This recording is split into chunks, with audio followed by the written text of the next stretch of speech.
को बहुत पुस्तकें नहीं पढ़ना है, बहुत ग्रंथ नहीं पढ़ना है, और पढ़ करके आप समझ नहीं सकते। ये समस्या ये है कि आप उसको समझ नहीं सकते। अरे महाभारत का एक छोटा सा अंश, 700 श्लोक लगभग, कुछ विवाद है उसमें, 2-4 श्लोक आगे पीछे, 700 श्लोकों की गीता है। जी हां, आप यदि ये सोचे कि हम गीता पढ़ करके समझ लेंगे, बहुत बड़ा भोलापन है। हा? अपने आप नहीं समझ सकेंगे। हाँ, पाठ कर लेंगे, याद कर लेंगे, याद कर लेंगे। अरे गीता को याद करना कोई कठिन है? रोज एक श्लोक याद करो, 2 साल में गीता कंठस्थ हो जाएगी। एक ही श्लोक तो याद करना है रोज, डेली, याद हो जाएगी।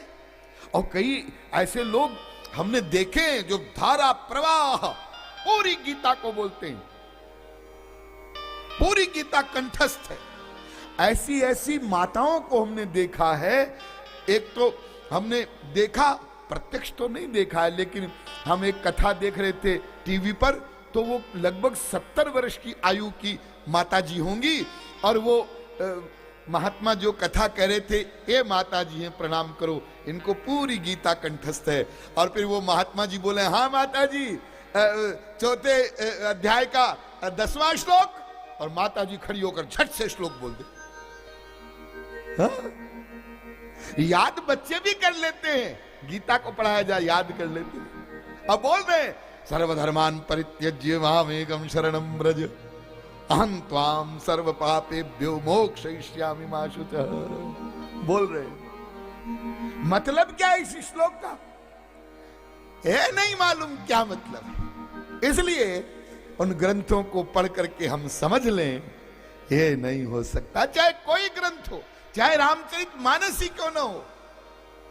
आप लोग ये मत समझिएगा कि रामचरितमानस को तो हम अपने आप पढ़कर समझ लेंगे। हाँ? सरल है, भाषा में है, सामान्य भाषा में लिखी है, लेकिन वो भी इतनी गूढ़ है। जैसे जैसे आप सत्संग करते जाएंगे, राम कथा को सुनते चले जाएंगे, वैसे वैसे आपको पता चलेगा, अरे इस चौपाई का ये अर्थ है, इस चौपाई का ये अर्थ है। तो फिर हमको क्या जानना है? तो ये भरद्वाज जी जो है, ये परमार्थ पथ के परम ज्ञाता है। परमार्थ शब्द माने क्या होता है? परमार्थ माने, परमार्थ माने अर्थ माने, तो मतलब जानते हैं आप, अर्थ, अर्थ और परम। अर्थ माने मतलब, अर्थ माने मतलब, अब परम उसमें मिल गया तो अंतिम मतलब, अंतिम स्वार्थ जिससे हमको मिल जाए, उतना ज्ञान हमको प्राप्त करना है। वो क्या होता है? वो केवल 5 है। ध्यान दीजिए, 5। पहली बात, आत्मा का स्वरूप क्या है, मैं कौन हूं, ये ज्ञान हमको प्राप्त करना है। नंबर 2, ब्रह्म का स्वरूप क्या है, ये ज्ञान हमें प्राप्त करना है। नंबर 3, उस ब्रह्म की प्राप्ति कैसे होगी, उसके मार्ग क्या है, ये जानना है। फिर ब्रह्म की यानी भगवान की प्राप्ति होने से हमें क्या मिलेगा, फल क्या मिलेगा, ये जानना है। और नंबर 5, भगवान की प्राप्ति में बाधक तत्व क्या है, ये जानना है। बस इतना ही जानना है। इतना जान लिया तो आपने सार समझ लिया, सब कुछ समझ लिया। और यदि मैं इसको और संक्षेप में कहूं तो 3 में कहूं, केवल 3। मैं कौन, मेरा कौन, मैं कौन, मेरा कौन, और जो मेरा है वो कैसे मिलेगा? बस इतना ही जानना है। और ग्रंथों को पढ़ने के झंझट में मत पड़ना, नहीं तो तुम किताबें ही पढ़ते रहोगे जीवन भर। यह भी कुछ लोगों को बीमारी लग जाती है, ये पुस्तक पढ़ा, ये पुस्तक, मतलब धार्मिक पुस्तक की पढ़ा।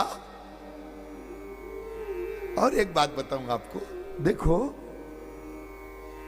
हमारे यहां कई लोगों को एक बीमारी लग जाती है, जो थोड़ा बुद्धिमान होते ना, पढ़े लिखे होते हैं, हाँ, वो पुस्तक लिखना प्रारंभ कर देते हैं। गीता पर टीका लिख रहे हैं, रामायण पर टीका लिख रहे हैं। अरे पहले से इतने ग्रंथ है, तुम क्यों माथा पच्ची कर रहे हो? अब तुम एक बात बताओ, तुम किसके बारे में लिख रहे हो? भगवान के बारे में। अच्छा, तुमको भगवान मिले हैं क्या? भगवान का तुमको कोई अनुभव है क्या? भगवान का दर्शन किया है क्या? नहीं, वो तो नहीं किया। तो फिर तुम भगवान के बारे में सही कैसे लिखोगे? अरे गीता पर टीका लिखने का अधिकार उसको हो सकता है जो भगवत प्राप्ति कर चुका हो। भगवत प्राप्ति जिसने किया ही नहीं, वो गीता के बारे में क्या लिखेगा?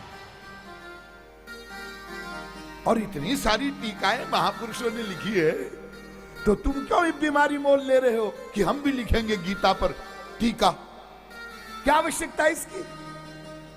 अरे हमारे यहां तो एक अवतार हुआ, महाप्रभु जी, गौरांग महाप्रभु, चैतन्य महाप्रभु, और उनसे भी उस समय कुछ लोगों ने कहा कि सब जगत गुरुओं ने अब वेदांत पर भाष्य लिखे हैं, आप भी लिख दीजिए। महाप्रभु जी ने कहा हम नहीं लिखेंगे। क्यों? अरे वो भाष्य लिखे हैं, उनको भाष्यों को लेकर के लोग समझेंगे तो है नहीं, लड़ेंगे।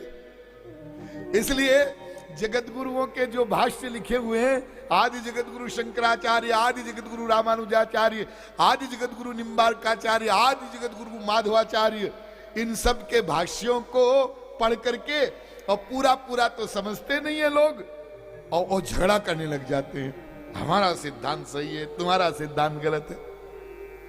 तो उन्होंने कहा भाई देखो, वेदांत के बनाने वाले वेदव्यास जी महाराज, उन्होंने स्वयं ही भाष्य लिखा है वेदांत का, श्रीमद् भागवत महापुराण। ये श्रीमद् भागवत महापुराण अर्थोयम ब्रह्म सूत्राणाम, ये वेदांत का भाष्य तो ये। और उन्होंने केवल 8 श्लोक छोड़ दिए, चैतन्य अष्टपदी कहते हैं उसको। अभी तो उसका समय नहीं है सुनाने का, आपको भागवत में हमने सुनाया है। और वो 8 श्लोक ऐसे हैं कि बस उन 8 श्लोकों को यदि कोई समझ ले, अपने जीवन में उतार ले। अरे 8 क्यों, मैं तो कहता हूं केवल 1 श्लोक, 8 में से केवल 1 श्लोक। त्रिणादपि सुनीचेन धरोरपि सहिष्णुना अमानिना मानदेन कीर्तनीय सदा हरि। अत्यंत प्रिय हमको यह श्लोक। क्यों? क्योंकि इस श्लोक को धारण करने से मनुष्य का कल्याण हो जाता है। एक श्लोक का अर्थ धारण करने से कल्याण हो जाता है।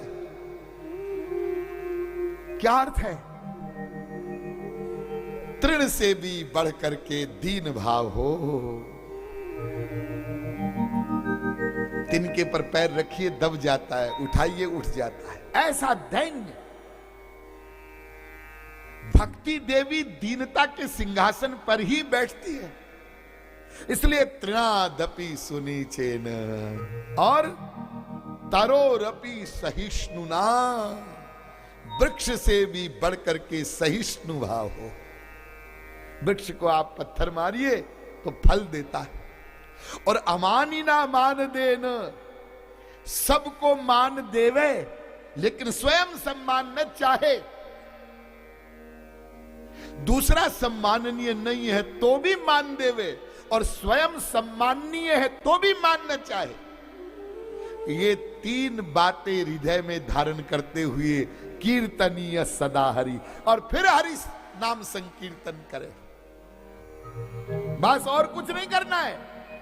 इन 3 बातों को हृदय में धारण करके हरि नाम संकीर्तन करो।